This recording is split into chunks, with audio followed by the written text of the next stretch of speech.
दोस्तों, अगर आपने किसी भी बैंक से लोन लिया हुआ है या भविष्य में कभी लेते हो, SBI, PNB, Canara bank, HDFC, ICICI या किसी भी तरह के स्मॉल फाइनेंस बैंक या NBFC जो नॉन बैंकिंग फाइनेंशियल कंपनीज हैं जैसे AU बैंक वगैरह वगैरह, तो सभी लोन लेने वाले ग्राहकों को भारतीय रिजर्व बैंक RBI ने बड़ी राहत दी है। आपके लोन की EMI भरने पर अप्रैल से ही ये नए नियम लागू हो चुके हैं। बैंक लोन डिफॉल्ट पर और पेनल्टी से जुड़े ये कुछ नए नियम हैं और RBI की तरफ से जारी ये गाइडलाइंस में EMI भरने वालों के लिए बड़ी राहत की खबर निकल कर आ रही है। तो आइए देख लेते हैं बैंक लोन से जुड़े कुछ लेटेस्ट न्यूज अपडेट क्या चल रहे हैं। एक तो इस महीने अप्रैल से ही बैंक ऑफ इंडिया ने भी अपने ग्राहकों को झटका दिया और बैंक लोन की ब्याज दरें बढ़ा दी हैं। BOI ने अपने लोन की बेसिक लेंडिंग रेट में 10 बेसिस पॉइंट यानी 0.10% का इजाफा किया है और उसके बाद इसका RBLR 9.35 हो गया। इसके अलावा 3 अप्रैल से ही इंडियन बैंक की ब्याज दरें भी बढ़ने जा रही है। 0.5% की बढ़ोतरी कर देगा पब्लिक सेक्टर का इंडियन बैंक भी। ओके, तो ये तो लोन की इंटरेस्ट रेटों को लेकर अपडेट हो गया और इसके अलावा भी अप्रैल महीने से ही सभी बैंक खाता वालों के लिए भी सरकार ने 4 नए नियम लागू किए। मैंने आपको अभी 5-7 दिन पहले एक वीडियो डाला था, इसमें पूरी जानकारी बताई थी, तो उसका लिंक भी मैं नीचे डाल दूंगा, चेक कर लीजिएगा। और वैसे 1 अप्रैल से और भी हमारे देश में क्या क्या नए नियम लागू हुए, क्या सस्ता महंगा हुआ, ये सब जानकारियां तो मैंने आपको पहले ही बता दी थी। अब सबसे महत्वपूर्ण अपडेट ये है कि EMI भरने वाले लोगों के लिए राहत की खबर क्या है। अगर आप भी किसी भी तरह के होम लोन, पर्सनल लोन, गाड़ी, कार, वाहन, व्हीकल लोन की EMI भर रहे हैं तो राहत की खबर है। भारतीय रिजर्व बैंक ने लोन अकाउंट्स पर पेनल चार्ज और पेनल इंटरेस्ट से संबंधित ये नई गाइडलाइंस हैं जो कि अप्रैल से ही प्रभावी होने जा रही है, मतलब लागू होने जा रही है। वैसे अभी आजकल आपको पता होगा लोकसभा चुनाव का माहौल चल रहा है और इस बीच RBI की तरफ से ये राहत दी गई है।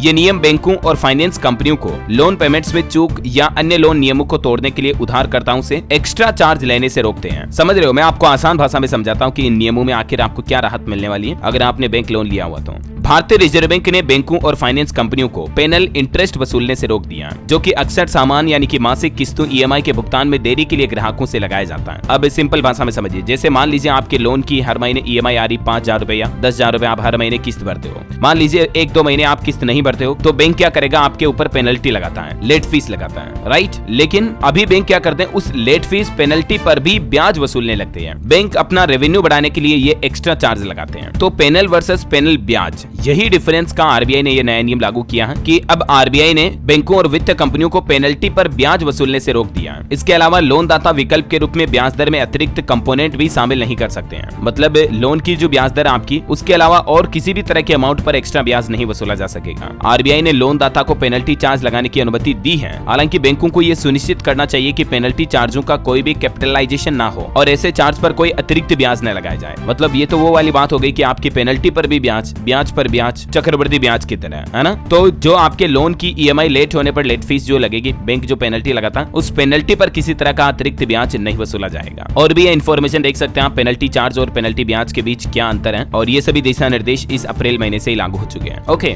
तो बैंक लोन को लेकर उम्मीद है ये छोटा सा न्यूज अपडेट आपको जरूर जानने मिला होगा। ऐसी इन्फॉर्मेटिव काम की खबरें, महत्वपूर्ण जानकारियां देखते रहने के लिए आप हमारे चैनल DLS न्यूज के साथ जुड़े रहेगा। चैनल को सब्सक्राइब करके बेल आइकन दबा देना और इस वीडियो को लाइक और शेयर जरूर करना। जय हिंद, जय भारत, वंदे मातरम।